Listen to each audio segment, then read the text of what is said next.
Muitas pessoas me perguntam, Luciano, qual que é a diferença entre diabetes do tipo 1 e diabetes do tipo 2? Pois é, é, apesar do nome ser um nome semelhante, né, só muda o tipo, são doenças bem diferentes, tá? O problema é que muitos médicos ainda não se atentaram para isso, tratando o diabético do tipo 2 da mesma forma que o diabético do tipo 1.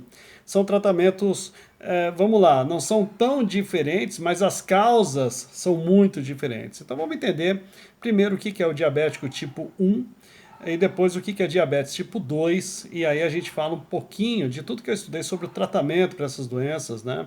E aí são duas referências diferentes, dois especialistas diferentes que eu estudei, com grandes resultados na questão desses dois tipos de diabetes. Diabetes do tipo 1 é caracterizado, por exemplo, pela falência do pâncreas. O pâncreas já não tem mais ali as células beta, já não produz insulina ou produz de forma insuficiente, e isso faz com que, não tendo insulina, essa glicose dos alimentos, principalmente carboidratos, acabe se acumulando na corrente sanguínea, o que é muito perigoso e pode levar à morte.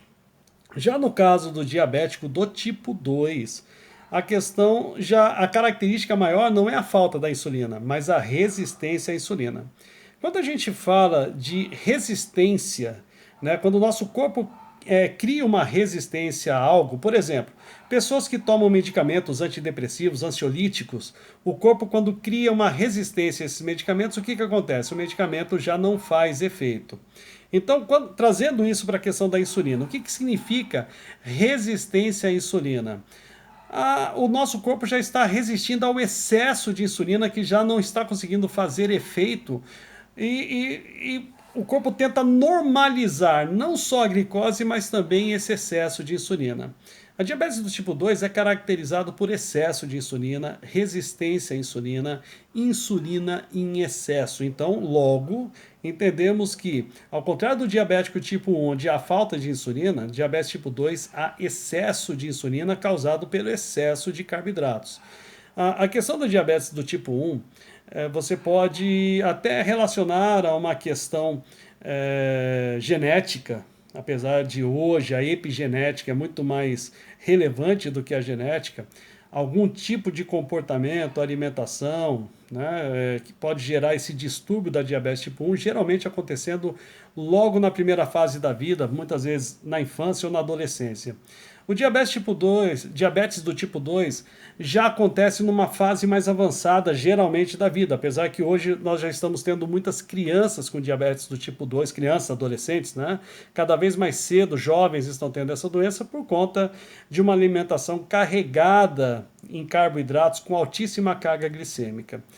E aí é um problema, né? Ao contrário da diabetes tipo 1, que pode estar relacionado com a genética, diabetes tipo 2 está muito relacionado com hábitos nocivos. Alimentação, falta de exercício físico, falta de vitamina D, estresse, a pessoa não dorme, né, o suficiente à noite. Tudo isso é um somatório, mas principalmente a alimentação equivocada vai levar ao problema do diabetes do tipo 2. Né? No caso do diabetes do tipo 1, pela falta de insulina, também tem uma outra situação que agrava muita coisa, que é o perigo de cetoacidose no sangue, que também traz um risco de morte e morte rápida, gravíssimo, né? Então tudo isso tem que se tomar muito cuidado com essas duas diabetes, cada uma traz o seu perigo, mas uma coisa elas têm em comum, né? Apesar da diferença que uma é ausência de insulina e a outra excesso de insulina, elas têm em comum uma coisa que o Dr. Joslin, que foi o maior diabetólogo da história e que o instituto que leva o seu nome hoje é o maior centro de pesquisa e tratamento de diabetes no mundo, Dr. Joslin dizia o seguinte, que diabetes é uma doença de resistência aos carboidratos, tanto a 1 como a 2. Então, só por essa frase do Dr. Joslin já fica claro que o maior problema na alimentação referente aos dois tipos de diabetes é uma alimentação carregada de carboidratos, que é carregada de glicemia, glicose, carga glicêmica, e isso é um grande problema. Então, o ponto importante aqui é que o melhor tratamento para se evitar diabetes e diversas outras doenças é você se alimentar de algo que tenha pouca glicose, pouca glicemia, no caso está muito atrelado aos carboidratos, e que vai exigir do seu pâncreas o mínimo de utilização, produção e utilização de insulina. Quanto menos carboidratos, melhor. Mas na verdade, como a gente já viu em outros vídeos e estudos que eu apresentei aqui no canal, a questão dos alimentos, dos carboidratos que exigem que o pâncreas produza mais insulina, isso também está por trás de diversas outras doenças.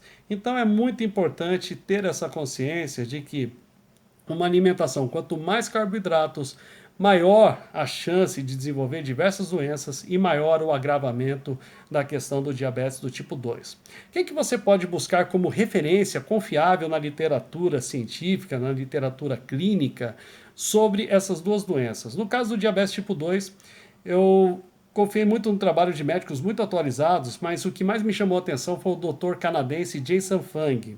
Ele já com o tratamento dele conseguiu levar muitas pessoas à reversão total do diabetes. Pessoas se livraram do diabetes e eu segui o caminho dele para vencer diabetes tipo 2.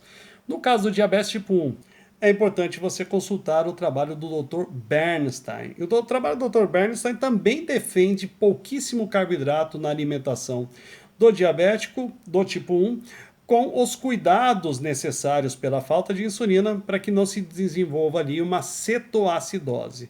Então fica essa dica, estude esses dois métodos, a gente vai colocar, eu vou colocar aqui no canal alguns estudos, alguns trabalhos feitos aí, algumas teses defendidas pelo Dr. Bernstein e também algumas questões trazidas pelo Dr. Jason Fung em vídeos separados, um para diabetes tipo 1, um para diabetes do tipo 2, legal? Aguarde que vai valer muito a pena. A gente se vê no próximo vídeo, até mais, tchau, tchau.